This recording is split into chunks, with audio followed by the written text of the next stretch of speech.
Hello আমার দুষ্টু প্রিয় মিষ্টি বন্ধুরা, তোমরা সকলে কেমন আছো? বন্ধুরা, আজ তোমাদের মাঝে নতুন একটি লাগালাগির গল্প নিয়ে চলে আসলাম।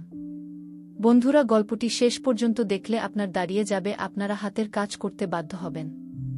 চলুন বন্ধুরা, গল্পটি শুরু করি। আমরা সবচেয়ে উত্তরের ঘর দুটো ভাড়া নিয়েছি। এদিকে উঁচু করে পাঁচিল তোলা। পাঁচিলের গা ঘেঁষে দুটো সেগুন গাছ অনেক উপরে উঠে গেছে। সারাদিন বড় বড় পাতা পড়ে ঢেকে থাকে নিচটা। বাড়ির অন্য চারদিক কিন্তু খোলা। শুধু এদিকেই এত লম্বা দেয়াল কেন, সেই ব্যাখ্যা জানতে ইচ্ছে করছে শুরু থেকেই, কিন্তু ভাড়াটেরা কেউ জানে না। এই প্রশ্ন করতে তো বাড়িওয়ালার বাড়িতে যাওয়া যায় না। মাত্র 4 দিন হলো নতুন বাসায় ভাড়া এসেছি। সব গুছিয়ে উঠতে পারিনি এখনো। নিজেদের বাড়ির জন্য সবসময় মন কেমন করছে। ঘর গোছাতে ইচ্ছে করে না, শুয়ে বসে কোনোভাবেই শান্তি পায় না, যেন জীবনটা মন খারাপের মেঘে ঢেকে গেছে। মেঘ কেটে এক পশলা বৃষ্টিও হচ্ছে না, যাচ্ছে তাই অবস্থা। এই জায়গাটা সুন্দর। পেছনের জানালা খুললেই ঘাসে ঢাকা জমি, খানিকটা গাছপালা ঘেরা জঙ্গল মতো জায়গা, তারপর পুকুর। পুকুরের ওপারে গার্মেন্টস ফ্যাক্টরি। শীতকাল বলে দিনগুলো কুয়াশাচ্ছন্ন হয়ে থাকে, পুকুরের উপর ঝুলতে থাকে কুয়াশার মেঘ। মাঝে মাঝে জানালার সামনে বসে বড় করে নিঃশ্বাস নিলে বুকের ভেতরটা জুড়িয়ে যায়।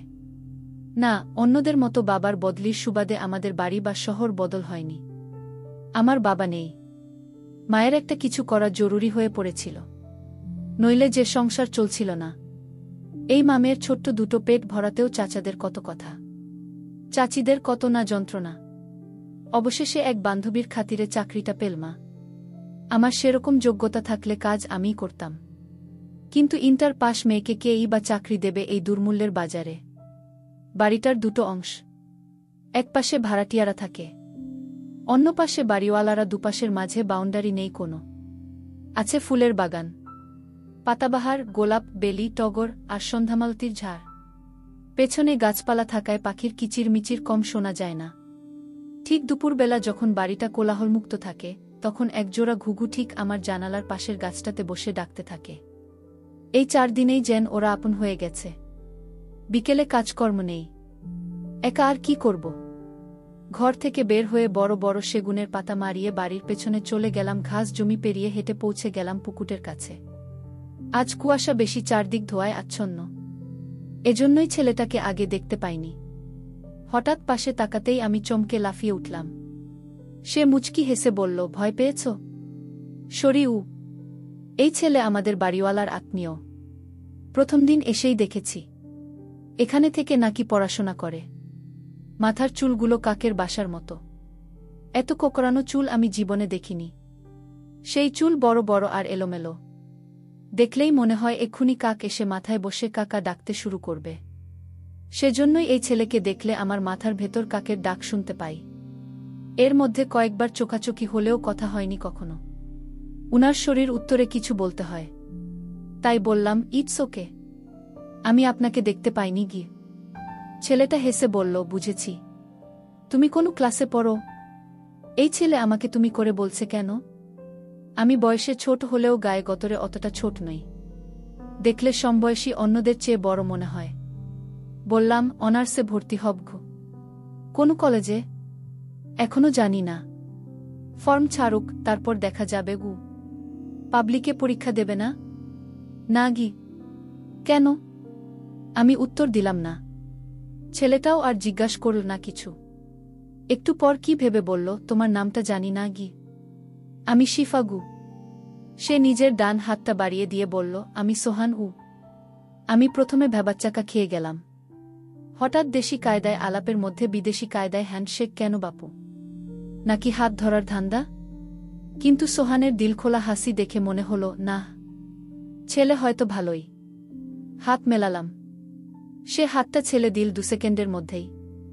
হঠাৎ কি মনে করে জিজ্ঞেস করল, তুমি এই শীতে সোয়েটার পরনি কেন? আমার তখন খেয়াল হলো আমি সোয়েটার বা চাদর কিছুই পরিনি। পাতলা ওড়নাটা চাদরের মতো গায়ে জড়িয়ে এসেছি, এজন্যই এত শীত করছে।